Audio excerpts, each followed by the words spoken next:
بسم اللہ الرحمن الرحیم۔ محترم ناظرین، السلام علیکم ورحمۃ اللہ وبرکاتہ۔ اسلام آباد فائرنگ، جمعیت علماء اسلام کے امیدوار زخمی۔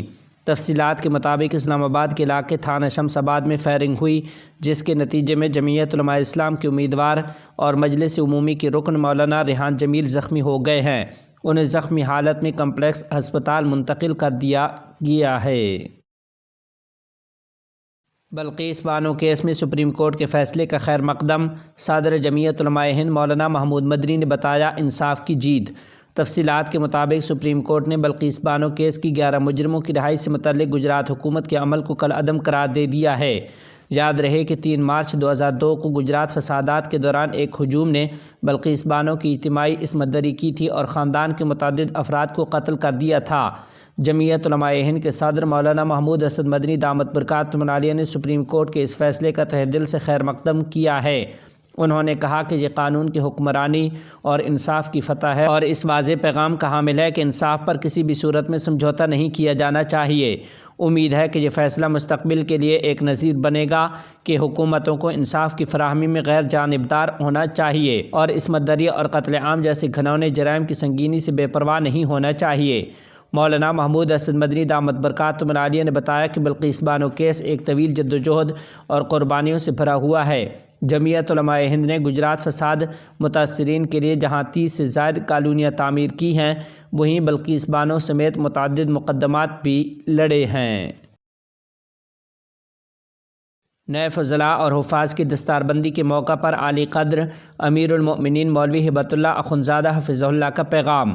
انہوں نے اپنے پیغام کے شروع میں قرآن مجید کی آیت پیش کرتے ہوئے کہا کہ اللہ تعالیٰ ارشاد فرماتا ہے یؤتی الحکمۃ من یشاء ومن یؤت الحکمۃ فقد اوتی خیرا کثیرا وما یذکر الا اولو الالباب۔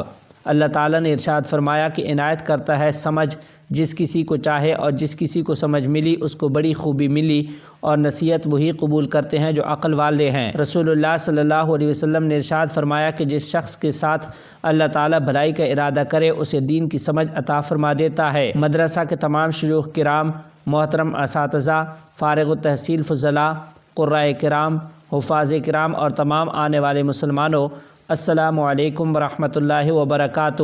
میں آپ کو، آپ کے اساتذہ کرام اور تمام رشتہ داروں کو مبارکباد دیتا ہوں۔ اللہ تعالیٰ آپ کی اور آپ کے اساتذہ کرام کی تمام تر کوشش قبول فرمائے۔ محترم بھائیوں، اس میں کوئی دو رائے نہیں کہ اللہ تعالیٰ نے علم کی تعریف فرمائی ہے اور اسے خیر کثیر قرار دیا۔ علماء نے فرمایا کہ جس علم کی تعریف کی گئی ہے اس سے علم نافع مراد ہے جو اچھی نیت سے حاصل کیا جائے اور اس پر عمل کیا جائے، نفس کی آفات سے خلاصی حاصل کی جائے۔ ایسا علم خالص خیر ہے۔ ایسے عالم سے آخرت میں علم کا سوال نہیں کیا جائے گا۔ ایسا شخص اللہ تعالیٰ کے ہر طرح کے عذاب سے محفوظ ہوگا۔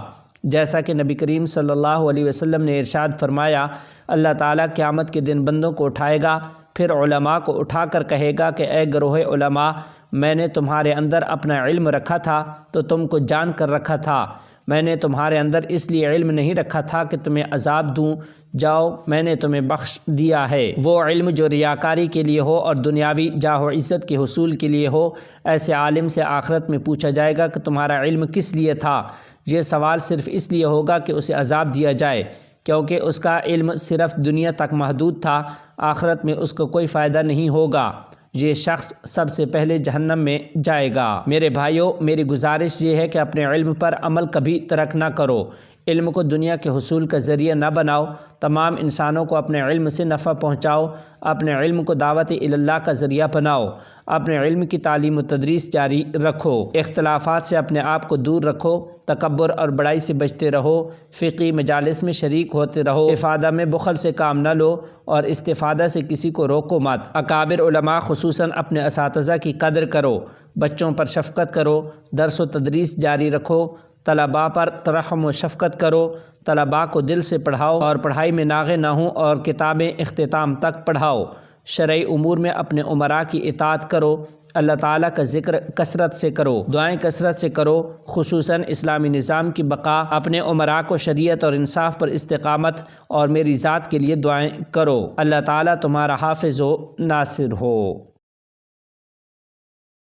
اسرائیل کو اپنے یرغمالی چھڑانے کے لیے ہمارے قیدی رہا کرنا ہوں گے۔ تفصیلات کے مطابق اسلامی تحریک مزاحمت حماس کے سیاسی شعبے کے سربراہ اسماعیل ہانیہ نے زور دے کر کہا ہے کہ جب تک تمام فلسطینی قیدیوں کو اسرائیلی جیلوں سے رہا نہیں کیا جاتا، اسرائیل کبھی بھی اپنے قیدیوں کو بازیاب نہیں کر سکے گا۔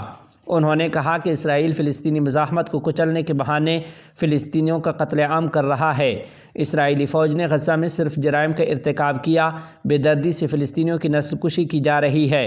دشمن فوج غزہ میں اپنے اہداف حاصل کرنے میں بری طرح ناکام ہے۔ انہوں نے منگل کے روز قطر کے دارالحکومت دوحہ میں منعقدہ international union of Muslim scholars کی کانفرنس کے دوران خطاب میں مزید کہا کہ اسرائیل غزہ کی پٹی پر جاری جنگ میں قتل عام اور نسل کشی کے باوجود اپنے کسی بھی اہداف کو حاصل کرنے میں ناکام رہا ہے۔ انہوں نے غزہ میں جاری جنگ کو نسل کشی کی جنگ قرار دیتے ہوئے اسرائیل پر غزہ میں نہتے فلسطینیوں کی اجتماعی قتل عام کا الزام عائد کیا۔ حماس کے صدر نے کہا کہ اسرائیل نے 3 اہداف طے کیے ہیں: مزاحمت کا خاتمہ، قیدیوں کی بازیابی اور غزہ سے مصری سرزمین کی طرف نقل مکانی، اور یہ کہ وہ ان میں سے کسی کو حاصل کرنے میں کامیاب نہیں ہوا۔ اسماعیل ہانیہ نے اپنی تقریر میں نشاندہی کی کہ جو کچھ ہو رہا ہے وہ غزہ کی پٹی میں ہمارے لوگوں کے خلاف امریکی اور اسرائیلی جارحیت ہے۔ انہوں نے غزہ میں انسانی صورتحال کو تباہ کن قرار دیتے ہوئے صورتحال کی تمام تر ذمہ داری اسرائیل اور امریکہ پر عائد کی ہے۔ دریں اثنا حماس کے سیاسی بیورو کے سربراہ نے زور دے کر کہا کہ 7 اکتوبر کو ان کی جماعت کی طرف سے طوفان الاقصی آپریشن فلسطین کے مسئلے کو پس پشت ڈالنے کی کوشش کے بعد کیا ہے۔